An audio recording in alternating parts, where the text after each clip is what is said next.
Hello, YouTube. Welcome to my channel, Marriage, Politics, and Sports. What I'm presenting to you today is the 50th episode of Let the Women Tell It. And there's a couple of ladies that I'm going to show you in courtesy of the Average Man podcast, of one woman who you decide what she sounds like, if this is a woman that you would like to date, court, or even ask to marry you. And the second woman who does a stitch on the first woman to tell you where she thinks women have gone wrong in the dating market, which leads to the courting market, which could lead to marriage. And you as a man, tell me which one you would choose if you was out working hard, grinding, battling the world so you could bring something home to your woman and your family. You tell me which one of these women you choose to be around. Somebody who you would really feel comfortable sharing your ultimate sacrifice with. And you could tell me which one you think would be more appreciative of you as a man, or whether she's just selfish and just wants you to just do her bidding. And I'm not going to point to which one it is, but I'm going to show you both of them. And on this, but before we get there, like, share, and subscribe to the channel. And hit some comments. Give me some comments. Give me some feedback. I don't care what side of the aisle you fall on. Is it woman number one you want, or would it be woman number two? It's your choice, and we can talk it up. The other thing is, I just want to let you know a little bit more about my channel. On Wednesdays, I have a sports show. It's live. If you like sports, chime in on Wednesdays at 7 o'clock all the time. And I do another podcast on another gentleman's channel called Black Man Unfiltered. Every Monday, I have a new topic. We have more people coming in, and we talk about these things. And and I appreciate doing that. And so I have this channel too. It's growing a little bit, and so I want to come back on this one for this 50th episode. I'm gonna give you a tale of two women. And you choose, guys, which one you think is more beneficial to you as a man, a family man, somebody you want to build a future for and with, and which one gives you that kind of warm and fuzzy that you would prefer. So the first girl come up, you sit down and tell me what you think, put it in the comment section. And the second one, who says a couple of things I didn't like, but I think she's just trying to set the tone because she's not quite done with being part of the sister code. But anyhow, so without further ado, I'm going to go ahead and get this thing started because I don't want this to be too long. But remember, like, share, and subscribe to my video, and put a comment in the comment section.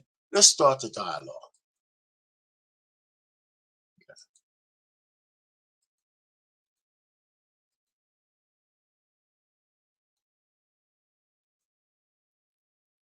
Turn off is because you have a nasty attitude, you're aggressive, you're leading with all these accolades. Okay, so take accountability, right? Step back and ask yourself, am I coming off this way? Or am I just putting it on the table and they can't take it? Am I making you feel small? Or do you feel small because you haven't accomplished what I've accomplished? Or do you feel small because I am not impressed by what it is that you have? Because I have it. I've already accomplished that. What else do you bring? Can you communicate? Since we like talking about women checking these boxes and what makes you a good woman, let's talk about what makes you a good man. Because outside of finances, can you communicate? Are you considerate? Are you intentionally dating? Do you want to protect? Do you want to provide? Do you want to be right? How you want to do this? Like, let's talk about it. You can't make this shit up. You can't make this shit up. Y'all heard? Let me stop her right there. So you did hear her, right? So at one end, you got this one chick who has no accountability for anything. It's always on the man. And so you decide whether that's the kind of woman you want to come home to. Is that the kind of woman you want to nurture your children and build a future with? Or is it this one? I'm going to just go ahead and move up to the woman I want to talk about. I'm starting to believe that women are the problem.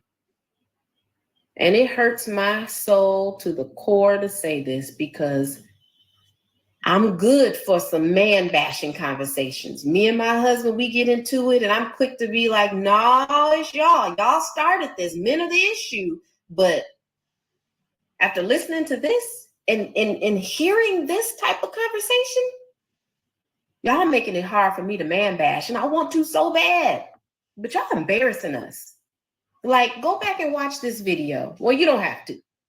She essentially is talking about why is it that when successful women come to the table, right, and present their accolades and what they accomplished, they get pushback from men saying that they're difficult or, got attitudes and all of this. And at first she started off by saying, okay, well, maybe I should reflect in the mirror, or successful women should reflect in the mirror and take some accountability to see if any of this is true.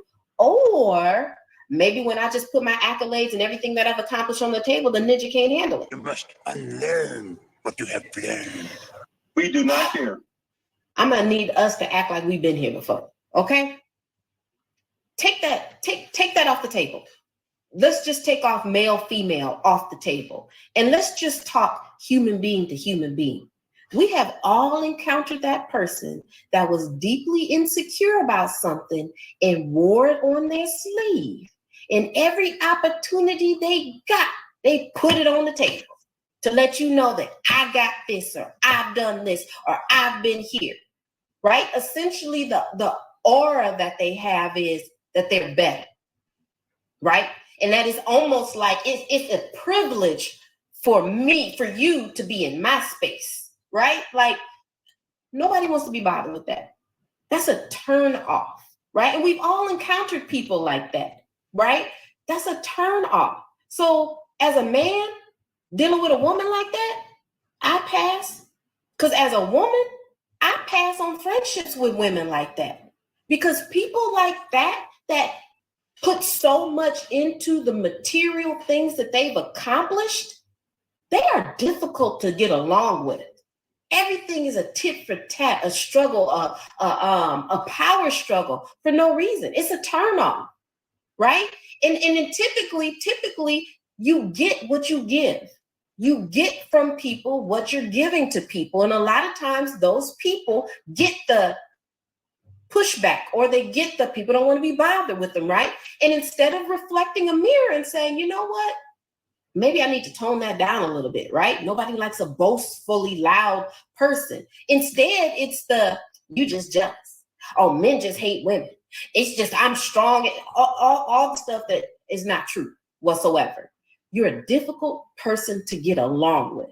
And when we're talking now back about male-female relations, as a man, I'm sitting at the table with you and you present to me the things that I would be presenting as a man to prove to you that I'm a provider, maintainer, and a protector. Like, what I mean by that. So if you're presenting as a woman, this is how much money I make, this is the job I work, a man could feel like, oh, okay, that's nice, but I'm not looking for you to provide for me. So why would you lead with that? A man is looking for a woman. What femininity do you bring to the table, right? What type of life partner are you going to be? How would life be like? How would life be like with you, right? What type of mother are you going to be? Are you a nurturer, right? What kind of principles, values, morals, would you instill in our children? Those are the things that you should be leading with, right? Now, of course, a man doesn't want an uneducated or I shouldn't say uneducated, but an ignorant woman, right? A woman that he can hold a conversation with. A woman, because obviously as a woman, we are the first teachers to the children. So definitely a woman who can instill and teach and pour into my children. But those things, those material things, accomplishments, that's not what a man is looking for from a woman. So when you lead with that, you essentially like have that short man complex, or what I call like the broke woman complex, or the generational poverty complex. You got to let everybody know that you're no longer that you've accomplished this. And a whole lot of attitude and difficulty comes with that. I mean, essentially it's screaming, you haven't really worked on your character. Your character is shallow. Because if we take all those accolades off the table, what's left? What do you have to offer as far as being a life partner? And that's what you should be leading the conversation with. That's Let me just stop it there. Now I'm gonna put the link to this video in the description box, so you can look at the whole thing, because he has some other things on this. Well, so this Average Man podcast, he has some good stuff on here. So I just grabbed this because he grabbed this from somebody else, and I pieced it together.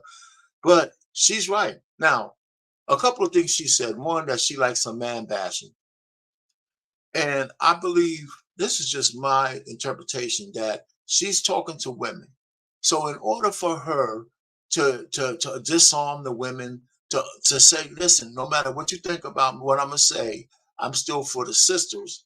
I'm gonna say that I like to bash men. But she proudly says she has a husband. She didn't call him a partner, she called him a husband. And she did use the partner word later on, but in the context, that was cool, a life partner. Because even husbands and wives are life partners, but under the covenant of God, we are husband and wife, not partnership. Anyway, so the context was okay. So I like what she said. I like this kind of woman. You know, I liken her to the kind of woman my wife is. She's no pushover, but she understands that between me and her, there's an obligation we have to each other, and our roles are not the same. Okay, so that's what the deal is. We need more Black women like this one. We really do. We really, really, really do, desperately. And we're really rolling off the cliff, and our subculture in America is pretty much dead based on the kind of women and kind of things that we and men that we champion. It's all ratchet. It's all decrepit. It's all disgusting, and you know, and that's what's being propelled around the world. Your sexy reds, your rappers, your people who are the worst for the Black community, the Democratic Party, and their constant victimization hood of Black people. They shit on us, they look down on us, and all that kind of stuff. So the point I'm saying is, we need to break away from the constant bullshit that we've been under. And first starts with us as men and women in our relationships. We need to get that fixed. And even if it's just a small snowball rolling down a hill, we need to get that rolling down the hill so we can start building momentum and rebuilding the Black family. So anyway, so I like what she had to say. If you're the kind of guy who likes that first kind of woman, more power to you. But she would never become part of my inner circle. Anyway, so that's all I have to say. I would, like I said, I was going to put this, to link this video in my description. And you can go see the whole video from this gentleman. You know, and I thought it was something I would like to share for my 50th episode of Let the Women Tell It. Because when it comes to these kind of issues, nobody tells it better than how a woman can tell another woman how to behave, how to act, right? To understand that if we want to fix shit, we got to make sure that we all understand our roles. Men understand their roles, women have to understand their roles, and when we get together, we can make magic. We can build beautiful families together. And even though there's some melding of the way we do things, there's some parts of the roles that cannot be negotiated. It can't be negotiated. And if you're in a family and you're in a loving relationship with your husband, he's got to be the leader. It doesn't work any other way. Our Pain, Marriage, Politics, and Sports. Over and out.